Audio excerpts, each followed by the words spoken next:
वल्लभ। राधे राधे महाराज जी, आपके चरणों में प्रणाम। महाराज जी, संविधान में 22 भाषाओं की मान्यता है, आप केवल एक भाषा हिंदी में ही बोलते हैं। यदि केवल भारत देश का ही सुधार किया जाए, नए बच्चे को अध्यात्म की शिक्षा दे, तो हिंदी भाषा क्षेत्र के बच्चों के अलावा अन्य भाषा क्षेत्र तक आपकी बात पहुंचनी चाहिए। महाराज जी, आप इसका समाधान। अब हम क्या करें यार, भारत में पैदा हुए, हिंदुस्तान में, और हमारी मातृभाषा हिंदी है, और हम हिंदी भाषा में और हमारी मातृभाषा में इस बहुत पवित्र भाषा है, ये बहुत मंगलमयी भाषा जो हिंदी भाषा है। संस्कृत और हिंदी, इन दो भाषाओं का हमें ज्ञान है। संस्कृत में जैसे आप बात करो तो हम समझ जाएंगे कि आप क्या बात कर रहे हैं, संस्कृत के श्लोकों का, और हिंदी। इसके अलावा अंग्रेजी में आप जैसे बात करो तो मुंह देखते रहेंगे तो हमें पता नहीं क्या है।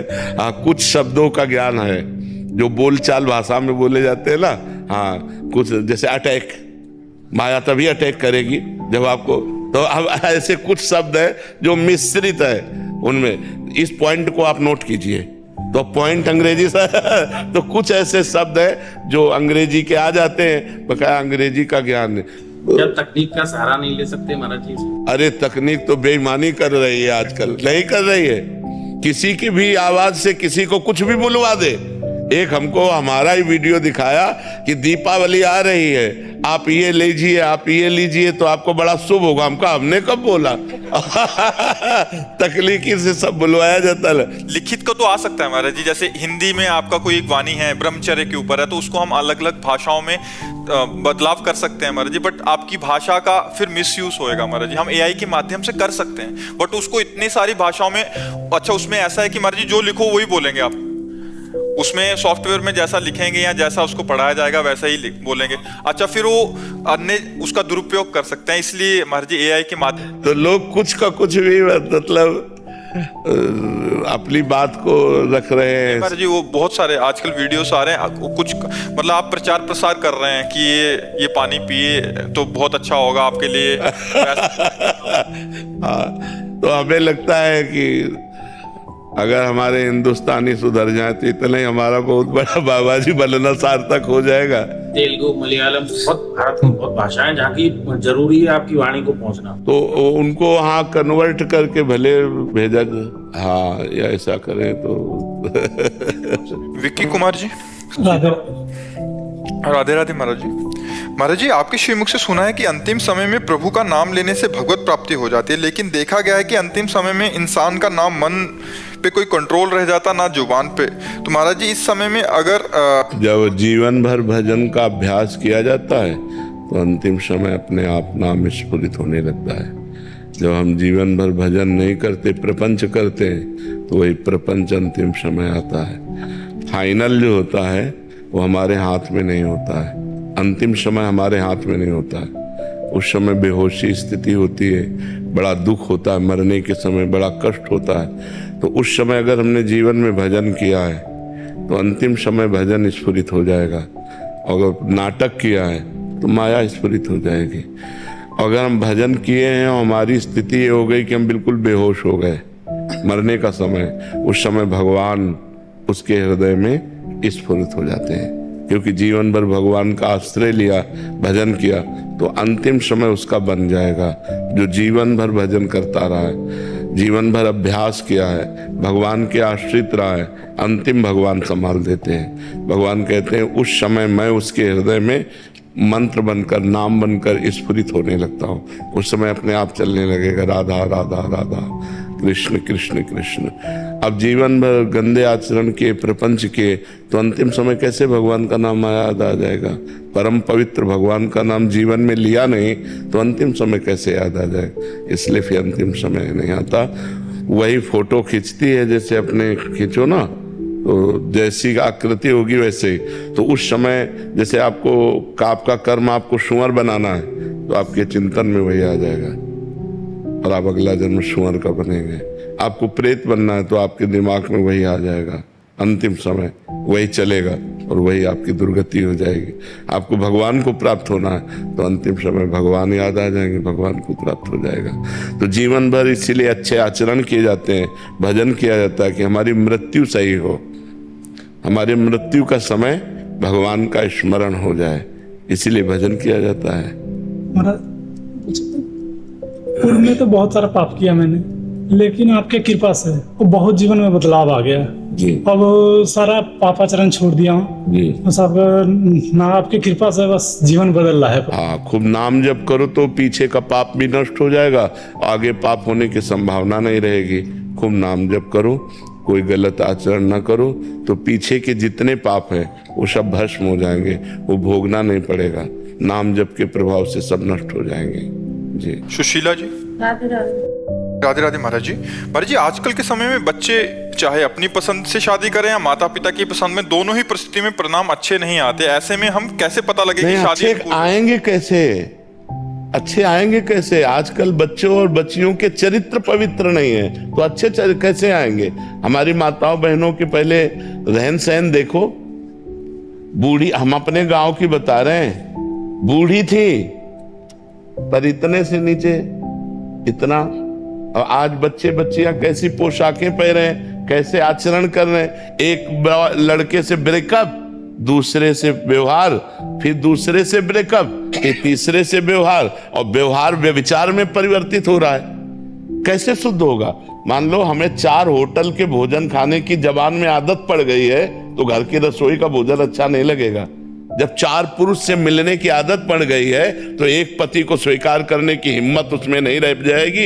ऐसे ही जब 4 लड़कियों से व्यभिचार करता है, तो वो अपनी पत्नी से संतुष्ट नहीं रहेगा, उसे 4 से व्यभिचार करना पड़ेगा, क्योंकि उसने आदत बना ली है। हमारी आदतें खराब हो रही, हमारे बच्चों की आदत। तो ये सब जो मोबाइल चल गया है, जो गंदी बातें चल गई हैं, अब आजकल बहू मिलना और या पति मिलना बड़ा मुश्किल है, बड़ा मुश्किल है।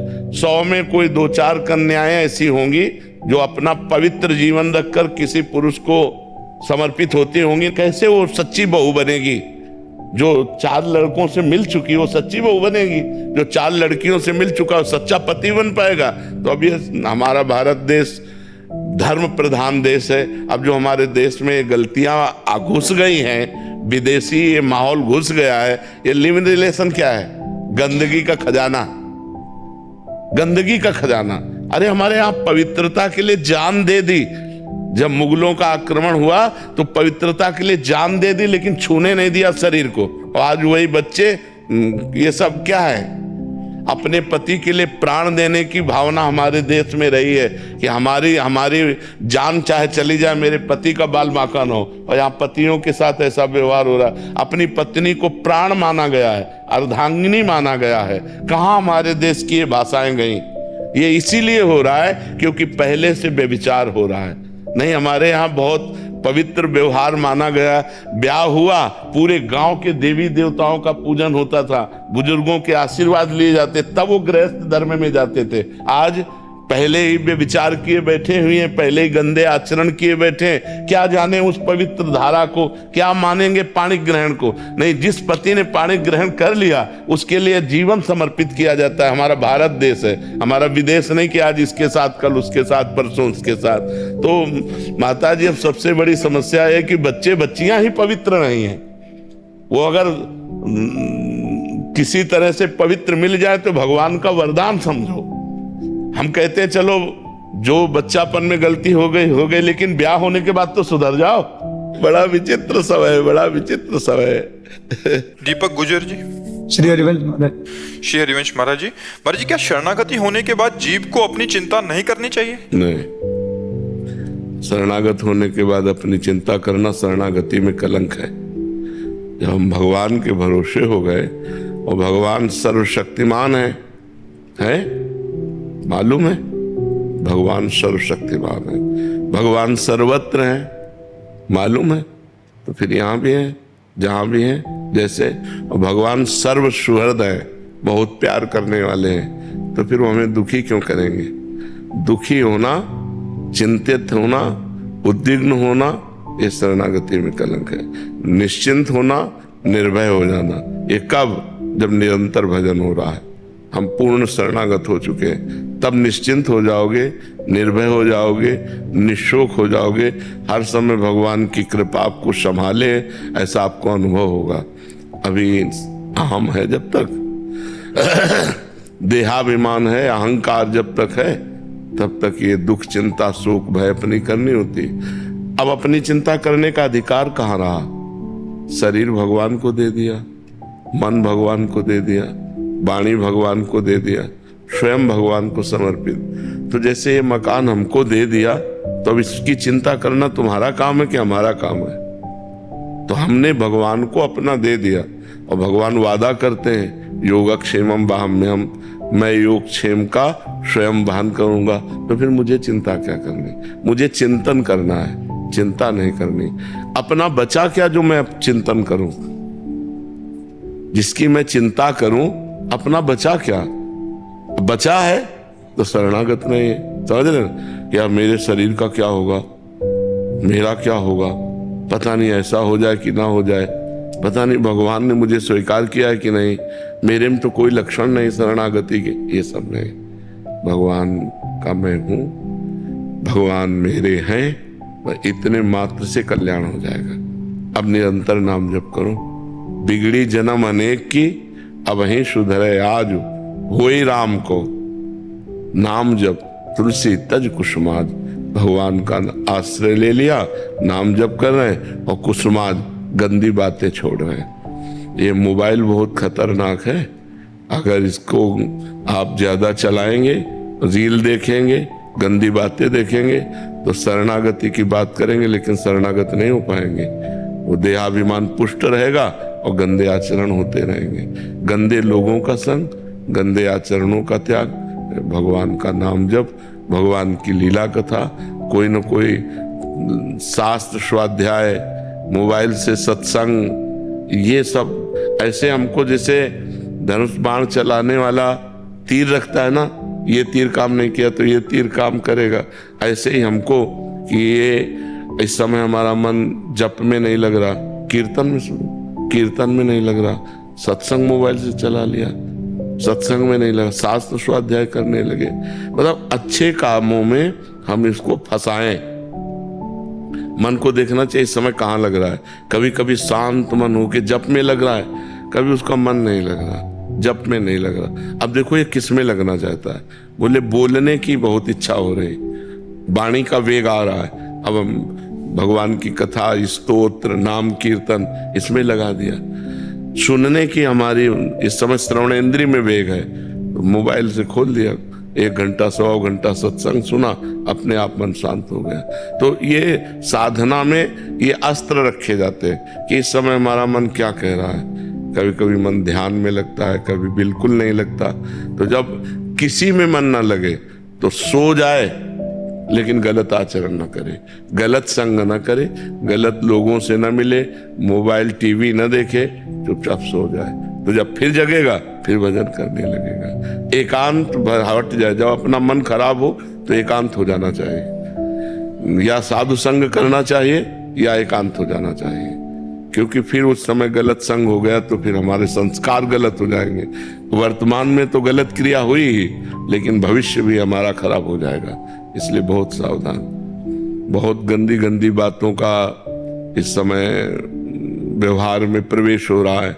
नौजवान लोग हस्त मैथुन कर रहे हैं, पराई माता बहनों की तरफ गंदी दृष्टि रख रहे हैं, धन लेने के लिए कुछ भी करना पड़े, तो ये सब बातें, व्यसन ले रहे हैं, गंदे गंदे नशा ले रहे हैं, ये सब नहीं करना चाहिए। बहुत अच्छे बच्चे हो तुम लोग जो भगवान की शरणागति की तरफ सोच रहे हो। ये बड़े सौभाग्य, अनंत जन्मों के पुण्य उदय हुए, तब ये बात आती है। जब भगवान असीम कृपा करते हैं, ये सर आवत अति कठिनाई, और राम कृपा बिनु आए न जाए। ये जो संत समागम है, भगवान की शरणागति है, भगवान का नाम जप है, ये भगवान की आपके ऊपर विशेष कृपा है, तब ये बातें, नहीं तो ये बातें कहाँ सुहाई देती है। संसार के वही सब झूठे असत क्रियाओं में मन रमता है, सच्चिदानंद भगवान की तरफ कहाँ चलता है। गगन जी कनाडा से, राधे राधे। राधे राधे महाराज जी। महाराज जी, धर्म और भक्ति के नाम पर कई बार अंधविश्वास भी आ जाता है। कृपया बताएं कि सच्ची भक्ति और अंधविश्वास में फर्क कैसे समझे और उससे कैसे। पहले हमें अंधविश्वास बताइए तो हमारी समझ में आए। ये अंधविश्वास उनको कह रहे हैं, जैसे बहुत सारे जने ऐसे होते हैं कि यहाँ ये करा दो, यहाँ वो करा दो, और फिर उसमें उलझ जाते हैं लोग कि आपने अगर इसकी बलि नहीं दी या ऐसा नहीं किया, ये टोटका नहीं किया, तो वो अंधविश्वास जिससे बहुत मान्यताओं का प्रचलन है हमारे जी ऐसी। नहीं, तस्मात् शास्त्रम प्रमाणम ते कार्याकार्य व्यवस्थित हो। शास्त्र के अनुसार ही कार्य और अकार्य की व्यवस्था की गई है। तो पितरों को पूजना, देवताओं को पूजना, देवियों को पूजना, और हर मनुष्य अधिकार रखता है वो किसी की भी पूजा कर सकता है भगवत भाव से। पशु पक्षी किसी की भी पूजा कर सकता है। हमारे यहाँ तो वृक्षों की भी पूजा की गई है, जल की भी पूजा की गई है, सबकी पूजा की जाती है। हम पूजा करने का निषेध नहीं कर सकते, क्योंकि मत्ता परतरम नान्यत किंचित अस्ति धनंजय, मेरे सिवा किंचित मात्र कुछ नहीं है। हाँ, अब कपट, पाखंड, दंभ, नाटक ये ठीक नहीं है, और बलि आदि ठीक नहीं। किसी जीव की हिंसा करना ये हमारा सनातन धर्म एलाउ नहीं करता है। इसमें किसी भी जीव को मार करके किसी देवता की प्रसन्नता पाना, ऐसा हमारे धर्म में नहीं। हमारे यहाँ सबको सुख पहुंचाना है, चाहे पशु पक्षी कोई भी हो, सब में भगवत भाव करना है। सिय राम में सब जग जानी, करो प्रणाम जोरी जुग पानी, जड़ चेतन जग जीव जत, सकल राम में जानी। मुझे तो कुछ अंधविश्वास नजर ही नहीं आता। चाहे हमारी दृष्टि बदल गई है इसलिए ऐसा हो, कुछ बुरा नहीं नजर आता। लगता है कि सब भगवान से प्रेरित चल रहे हैं। यंत्र में कितनी सामर्थ है, जैसा यंत्री चाहेगा वैसा घुमाएगा। तो सतोगुण, रजोगुण, तमोगुण, 3 गुणों की प्रेरणा से पूरी सृष्टि में हाहाकार मचा हुआ है। पूरी सृष्टि नाच रही। उमा दारू जोशित की नाई, समय नचावत राम गोसाई। तो ये मान करके हम तो प्रसन्न रहते हैं। अमुक आदमी ऐसा कर रहा है, प्रभु द्वारा प्रेरित है, त्रिगुण माया के द्वारा प्रेरित है, वो ऐसा कर रहा है। हमको क्या करना है, हमको ये बात पॉइंट की नजर आती है। समाज क्या कर रही है ये पॉइंट की बात नहीं, हमको क्या करना चाहिए। हम भगवान के विशुद्ध भक्त बने, हम भगवान के शरणागत भक्त बने, हम निरंतर भगवान का नाम जप करें, हम किसी के साथ धोखा ना करें। अगर आप अपना सुधार करें, आप अपना सुधार करें, आप अपना सुधार करें, तो समाज सुधर गई ना। समाज कौन है, हम ही लोग तो हैं। तो हम लोग अपने अंधविश्वास को तोड़ें। भगवान है, भगवान का नाम सच्चिदानंद में है, भगवान की लीला, भगवान का रूप सत्य है। हम उनकी आराधना करें। अच्छा, उनकी आराधना कहीं भी हम कर सकते हैं, कहीं भी एक ईंट में आप कर सकते हो। एक ईंट रख दी और उसको भगवान मान के पूजा करो, भगवान मिल जाएंगे आपको। खंबे से नरसिंह भगवान प्रकट हो गए, कुत्ते से विट्ठल भगवान प्रकट हो गए। जब नामदेव जी ने कुत्ते में भगवत भावना की तो कुत्ते से विट्ठल भगवान प्रकट हो गए। एक नाथ जी गधे में भावना की तो वहीं रामेश्वर भगवान प्रकट हो गए। हम जब ये जानते हैं सनातन धर्मावलंबी कि कोई कण ऐसा नहीं जहां मेरे भगवान ना हो, तो जो जहां पूजा कर रहा है वो अच्छा है। उसको हमारी दृष्टि में सब भगवान की पूजा हो रही है। अब वो क्या भावना कर रहा है मेरे से मतलब नहीं, मेरी भावना शुद्ध है। हमें अपनी भावना को देखना है। समाज की भावना क्या है वो हम तुम बदलना चाहें तो नहीं बदल सकते, हम अपनी अपनी भावनाएं बदलना चाहें तो बदल सकते हैं। हमारी ऐसी सोच है। क्यों? हम आपकी भावना बदलना चाहे तो नहीं बदल सकते, आप अपनी भावना बदलना चाहे तो बदल सकते हैं। हमारी बात सुनकर, हमारे संतों की बात सुनकर, हमारे शास्त्र की बात सुनकर के। तो हमें लगता है हमें अपना सुधार करना चाहिए। हमको दंभ पाखंड नाटक से मुक्त होना चाहिए। हमको सच्ची भक्ति स्वीकार करनी चाहिए। तो आपके संग से ये सुधर जाएंगे, और 2 के संग से 3 सुधर जाएंगे, 3 के संग से 30 सुधर जाएंगे, 30 के संग से पूरी समाज सुधर जाएगी। अगर हम सुधरना शुरू करें तो पूरी समाज सुधर जाएगी। हमारी सोच ऐसी है। क्यों? क्योंकि हम ऐसे एक दूसरे के ऊपर दोषारोपण देखना शुरू करें तो हमारा अंतःकरण मलिन हो जाएगा।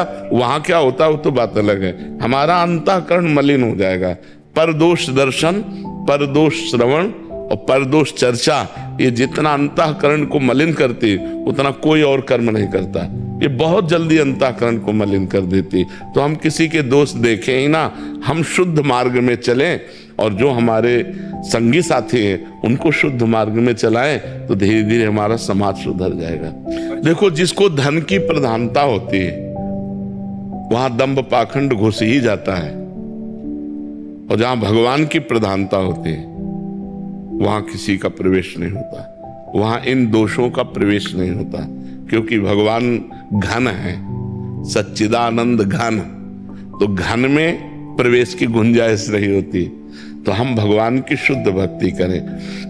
आप भगवान का नाम जप कीजिए, आप श्रीमद् भागवत का सप्ताह पारायण करवाइए, आप गौ सेवा कीजिए, आप लोगों को परोपकार कीजिए।